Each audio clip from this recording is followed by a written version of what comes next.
podem até já terem te dito que as aparências não importam, mas você não caiu nessa, certo? A fauna sempre dependeu das aparências das coisas para saber como proceder. Se esse era o parceiro certo ou não, se era venenosa essa fruta ou não, e outras funções. Mas a moral humana e o desejo por igualdade vem trazendo uma questão interessante. Todos são bonitos, e aqueles que discordarem serão trajados como intolerantes. Até onde deve-se dividir a moral e a escolha instintiva?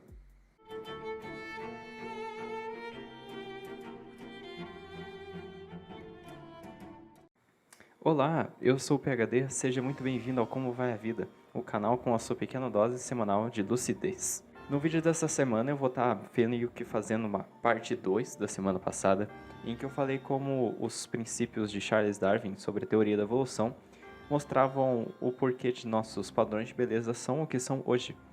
Vou deixar aqui no izinho e também no primeiro link na descrição. Então hoje, como a parte 2, eu vou definir aqui sobre os limites e o confronto que está tendo entre a moral e a moda, vamos dizer assim, apesar de ser mais relacionado à beleza.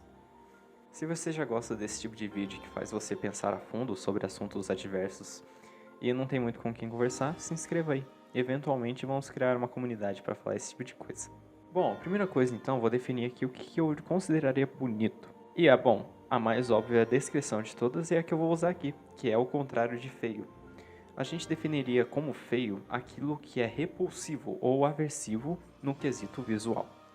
Seja, por exemplo, plantas que possuem espinhos, ou alguns animais que pareçam feios, como por exemplo baratas, aranhas, que a maioria das pessoas consideraria.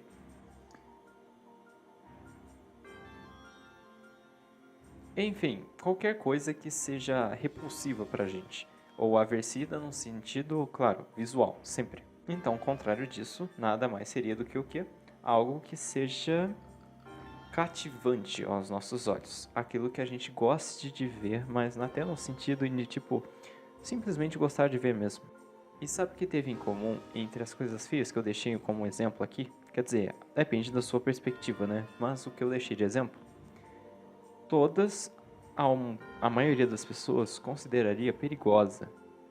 Sejam pessoas com, por exemplo, tatuagens e piercings e coisa assim. Se um homem tiver tudo isso, geralmente ele vai ser trajado como o quê? Dependendo do resto da moda da pessoa, ou dos trajes, roupas e tal. Ou vai ser um roqueiro, que por gente é mal visto, bastante até. Ou será visto como o famoso estereótipo do Zé Droguinha, que também é mal visto.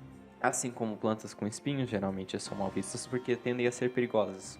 Assim como aranhas, baratas e animais perigosos tendem a ser vistos como feios. E esse também é parte do sentido que eu consideraria bonito, que é aquilo que não nos traria perigo no sentido visual e, claro, instintivo. E, claro, com até os exemplos que eu coloquei aqui de tatuagens, piercings em alguns tipos de roupas específicas, isso gera certa exclusão por parte das pessoas, até no sentido instintivo delas. Por exemplo, o preconceito que já teve com muita gente, hoje ainda tem, mas menos, que é com pessoas gordas. Inclusive, eu também já fui vítima disso, mas hoje eu acho que eu tô em forma, né?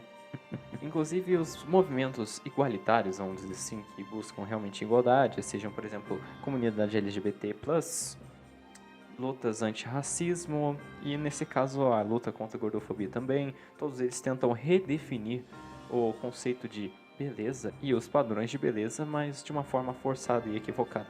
A forma como eles tentaram remodelar, e ainda tentam, claro, os padrões de beleza da sociedade de uma forma apressada, equivocada e quase fazendo eles mesmos de vítimas e fazendo com que nós nos sintamos culpados por algo que está um pouco além do nosso controle. Sabe, fazendo gaslighting. Todo mundo, se você não sabe o que é isso, é basicamente uma tática de manipulação das pessoas em que consiste que você faça a outra pessoa se sentir culpada por algo que ela não é culpada.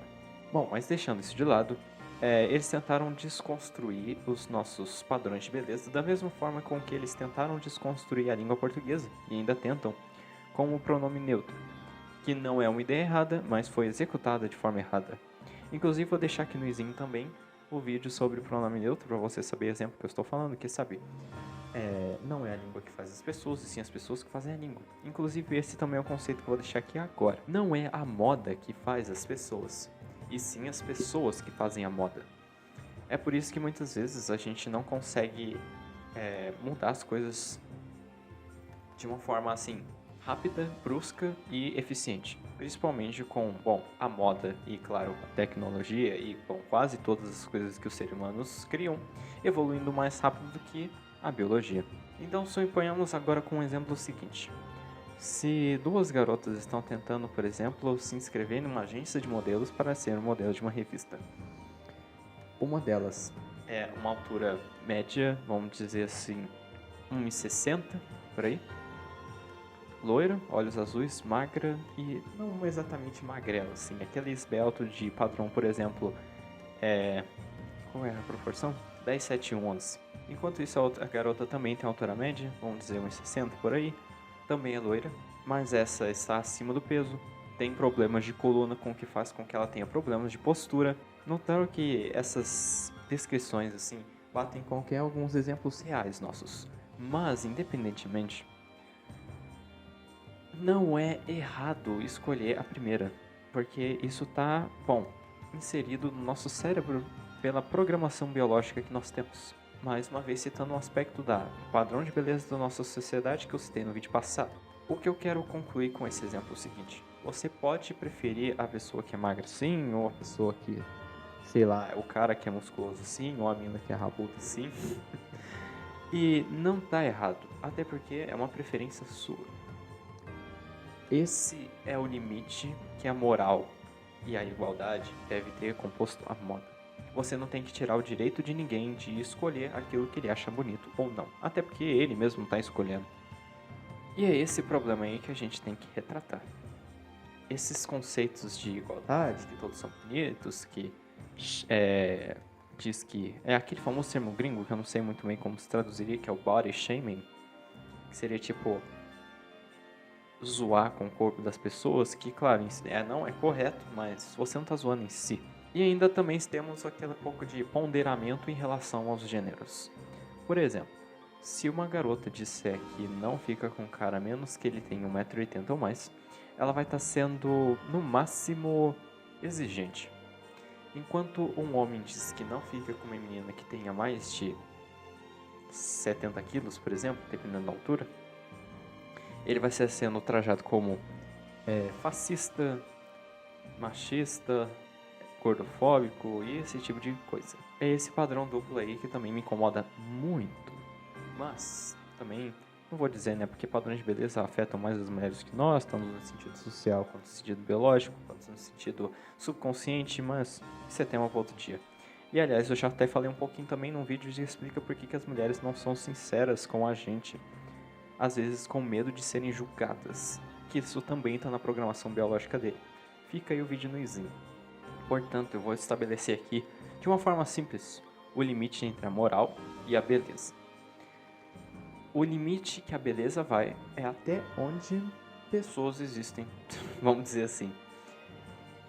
Não exatamente a beleza, mas a moda está em nós. Nós é que fazemos a moda. Por exemplo, em 2020, o que as pessoas mais fizeram em casa foi ficar em casa. Ficou até meio besta essa frase assim, mas continuemos. O que eles fizeram foi mais ficar em casa, com home office, tudo sendo feito em casa, não investindo muito bem em como iriam se vestir, já que não teriam que meio que se apresentar para a sociedade. O que entrou na moda em 2021? O minimalismo. Porque a gente estava o mínimo possível, ligando para as roupas que a gente usava, já que a gente estava em casa. Somos nós que fazemos a moda. Então o limite que a moda vai é nós. O limite que a moral vai também somos nós, mas no sentido pessoal de eu posso definir até onde minha moral vai. A outra pessoa não tem direito de definir o que eu acho bonito ou não. E eu não tenho direito de definir o que as outras pessoas acham bonito. E bom, se você zoar uma pessoa gorda, você vai estar sendo gordofóbico. Agora, se você não achar uma pessoa gorda bonita, você vai estar sendo só uma pessoa que segue os seus instintos biológicos e não, você não vai estar sendo gordofóbico. Então, relaxa, não esquenta tanto com isso.